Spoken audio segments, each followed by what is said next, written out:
The first one for me is sailing the ship out of the harbor. And when I come to this, it's about the fact that most leaders, they're really just sailing their ship around the harbor with their team. So they're playing at being a sailor, they're playing at being a leader. Their sails are hardly put down, put up. And it's mostly about polishing the decks and making the end of year look good. To be a leader, for me, is about agitating for the future. And therefore, in the concept of sailing your ship out of the harbor, to stretch your team and to grow your team and be ready for what the world is throwing at us at the moment, you need to sail your ship out of the harbor purposefully to find rougher seas. So therefore, that is about finding that degree of stretch.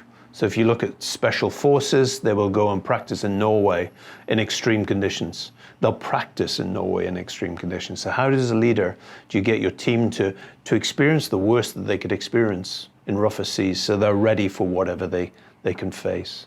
The second principle is this principle of playground. To get people to be engaged and love what they do, we've got to find a way of making the workplace fun. And therefore, how do we stretch people and make it fun while we're stretching them? Because most people will think about training and they'll think, oh, really? Training? And when they get in there, it's about exams, it's about pass rates. What we're trying to create and get leaders to create is, how do they get a sense of fun in their team every day? How do they get to the point where they're jumping out of bed in the morning, their team are jumping out of bed in the morning to go in?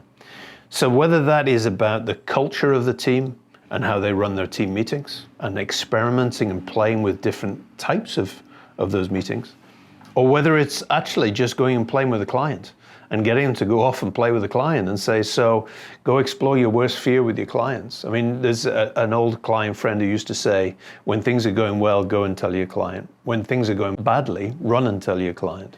So there's a playground. How could you get your team to run, to share bad news early with the client to work? So that's the playground mentality. We're getting them to almost not fear failure, but almost accept and embrace failure because they're going to stretch themselves. So that's the playground. And then the third thing is about Be More Wrong itself. And it goes back to the piece I was just talking about there, which is failure is seen as a bad thing. But if you take any sport, any athlete, any business, to stretch and to be different and to be ahead of the curve and avoid your competition and to disrupt yourself before anybody else does, you need to stretch. By the very nature of it, you're going to fail.